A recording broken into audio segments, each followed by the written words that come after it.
Baik.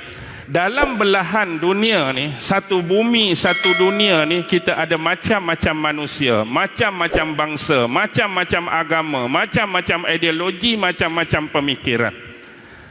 Dan kebanyakan peratusan yang paling besar ialah bila mereka ni berinteraksi dengan satu zat yang mereka anggap sebagai superior, paling tinggi, kebanyakannya memang menyatakan zat ni tak boleh nak rupakan, tak tahu lagu mana, tapi hakikatnya dia paling berkuasa. Jadi sebab perbezaan bangsa dan bahasa tadi, mungkin orang belah ni panggil hak zat yang paling superior tadi, aku nak namakan ni. Sini pula namakan ni, sini pula namakan ni, macam-macam nama. Tapi hakikat nak merujuk pada satu kuasa yang tertinggi. Jadi Allah, dia nak memperkenalkan diri dia dengan cara yang sebenar, paling betul. Tidak lain dan tidak bukan, dia perlu mengutuskan para nabi dan rasul untuk disampaikan bentuk wahyu. Cara yang sebenar, aku nak perkenalkan aku ni pada kamu semua. Bukan perkenalkan zat aku. Nak suruh tahu bahawa zat aku ni memiliki nama dan memiliki sifat. Jadi kalau kamu nak belajar tentang aku, nak faham tentang aku, nak kenal tentang aku, belajar daripada dua benda ni. Inilah nama-nama aku. Satu, nama bagi zat Allah. Yang kedua, nama bagi sifat. Yang kita belajar 99 nama tu, nama bagi sifat. Altu, alni, altu, alni. Macam kita manusia diperkenalkan melalui nama. Bayangkan kita ni tidak dikenali perbezaan melalui nama. Susah ke senang? Susah ke senang? Kita ni tidak dibezakan melalui nama. Contoh saya sebut macam ni. Pada pagi ini, rumah saya telah didatangi dan dikunjungi oleh orang kampung kita juga. Satu, dia ni berkepala botak. Yang kedua, berkulit hitam. Yang ketiga, berperut buncit dan boroi. Agak-agak orang nak fikir siapa? Bukan dibezakan dengan nama. Mula start berfikir ni. Berkepala botak. Kampung kita ada dekat 30 orang kepala botak ni. Mail botak, Yusuf botak. Okey, botak selesai dah 30. Boleh mak dah 30. Sifat yang kedua, kulit hitam. Daripada hak 30 botak tu, kulit hitam pula ada 18 hak hitam. Siapa ni 18? Lepas tu perut boroi, ada 12. Tak selesai juga, 3 dah masuk tu, tapi 12 mari. Tapi kalau dia namakan Din, sekali dengan sifat pula. Din mana? Din bomba ada, din polis ada, din kangkang ada. Din kangkang. Kalau sebut dah, hak datang siapa? Din kangkang. Masuk terus, din kangkang, tahu dah. Ni duk main kepala botak, kulit hitam, hak tu duk fikir. Jadi kita dibezakan dengan nama. Walaupun nama tu, ada Muhammad tu, berpuluh-puluh ribu Muhammad pun, bila kita letak dengan sifat, dia lagi kenal. Mamat mana? Mamak Kiyah ke, Mamak Rogayah ke, Mamak Senah ke? Mamak Rogayah. Kait dengan sifat bagi nama bini dia tu. Biasa kan orang kampung lagu tu lah. Senang. Allah pun buat mari sifat dia. Sifat Allah ni, kita bukan setakat tahu, kenal, faham, hayati tu. Penghayatan itulah, bila dia datang, dia akan menggerunkan dan mencemaskan kita. Cukup. Contoh, kita di Lebuh Raya. Di Lebuh Raya, baru beli superbike baru. 2224, 2224, 2224.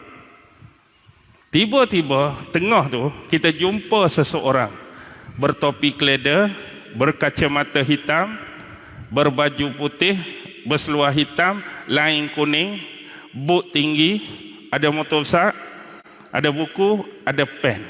Kenapa hak 220 tiba-tiba bertukar jadi 70 tiba-tiba?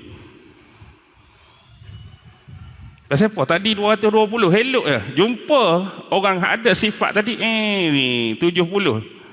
Pasal apa? Pasal apa jadi 70?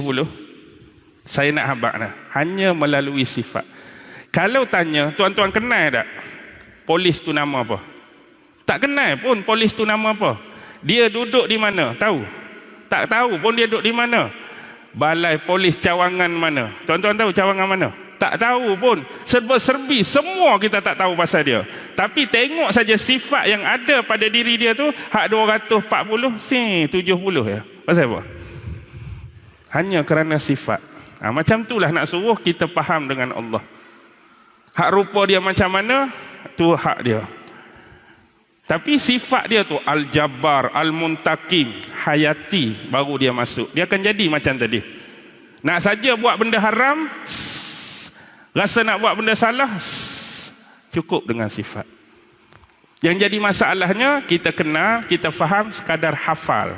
Oi, 99 duduk sini. Hafal, action kita.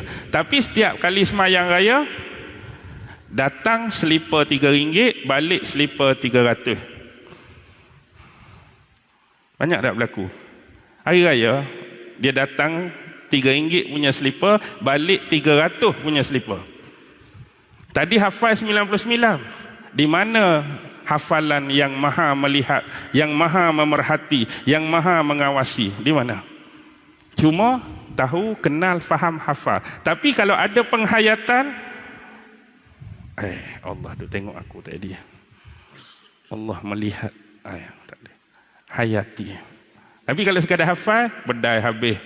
Duit masjid pun dia sakau, tabung masjid pun dia belah.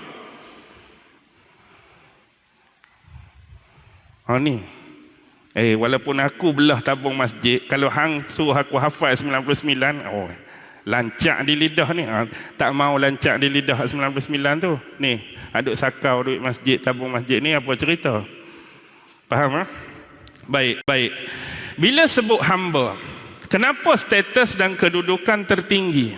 Kerana susah, sulit dan sukar untuk menjadi hamba Allah yang sebenar.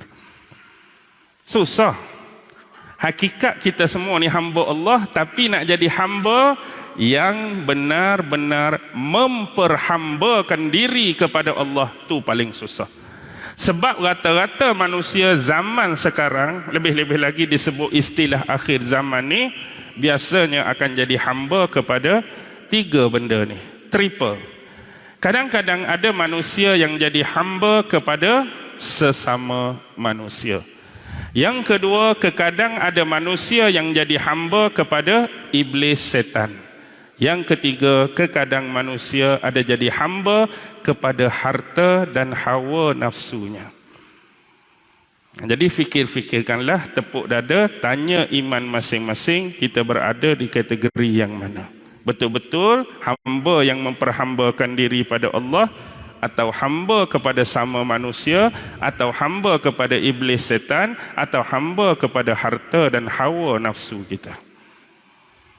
Baik. Lailan, bukankah tadi dalam kalimah asra berjalan sudah mencakupi timing waktu malam?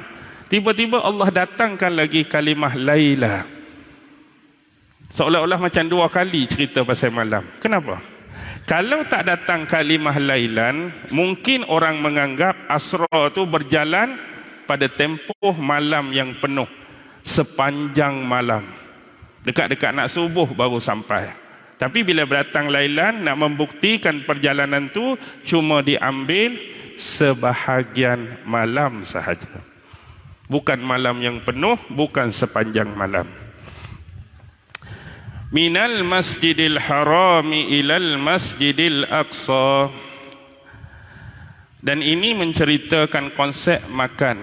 Bukan makan bahasa Melayu ni. Makan ni maksudnya tempat.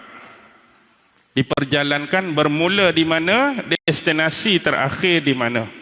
Masjidil Haram di satu bumi yang disebut Mekah, ke Masjidil Aqsa di satu bumi yang disebut Baitul Maqdis, Jerusalem, ataupun nama dia Ilya, nama lama dia Ilya. Baik. Bila sebut 2 tempat ni adalah kedua-dua tempat yang diberkahi oleh Allah. Bumi Mekah ada keberkahan tersendiri, bumi Baitul Maqdis yang ada Masjidil Aqsa pun ada keberkahan sendiri. Cuma beza dia, Masjidil Aqsa ni kebanyakannya ditempati oleh nabi-nabi sebelum Nabi Muhammad. Nabi-nabi yang paling banyak di kalangan Bani Israel. Kenapa tempat ini diberkahi? Sekurang-kurang ada 4 benda. Masjidil Aqsa ni pertama ialah tempat lahirnya sebahagian nabi-nabi dan rasul. Yang kedua, tempat wafatnya sebahagian nabi-nabi dan rasul. Yang ketiga, tempat berdakwahnya sebahagian nabi-nabi dan rasul. Dan yang keempat, tempat turunnya sebahagian wahyu-wahyu Allah kepada sebahagian nabi-nabi dan rasul. Tempat lahir nabi dan rasul, tempat wafat, tempat berdakwah, dan tempat turunnya wahyu. Bukan pada semua nabi, sebahagian nabi-nabi dan rasul. Kalau Mekah hanya nabi terkait dengan Mekah dalam sejarah, Nabi Ibrahim, Nabi Ismail, dan yang terakhir Nabi Muhammad. Jadi Nabi Muhammad lah yang telah memadukan, mencantumkan keberkahan kedua-dua masjid ini. Sebab itulah bila sampai di Masjidil Aqsa, Rasulullah mengimamkan salat, dan di belakangnya makmum adalah para nabi dan rasul yang terdahulu, yang sebelum diutuskan Nabi Muhammad sallallahu alaihi wasallam. Bukti pengiktirafan mereka terhadap nabi dan rasul yang terakhir ini. Ini proses sebelum Rasulullah Mi'raj.